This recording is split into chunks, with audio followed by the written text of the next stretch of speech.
উনি কি করতেন? বিপদ আসলেই প্রথমে বিশ্বনবী সাল্লাল্লাহু আলাইহি ওয়াসাল্লাম একটা দোয়া পড়তেন। কি পড়তেন? তিনি পড়তেন ইন্না লিল্লাহি ওয়া ইন্না ইলাইহি রাজিউন। নিশ্চয় আমরা আল্লাহর জন্য, নিশ্চয় আমরা কার দিকে ফিরবো ভাই? আবার কার দিকে ফিরবো?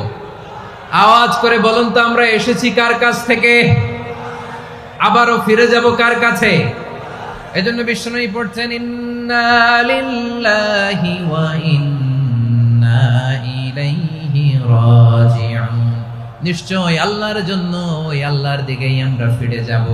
তারপরে বিশ্বনবী পড়তেন আল্লাহুম্মা আজুরনি ফি মুসিবাতি ওয়াখলুফ লি খায়রাম মিনহা।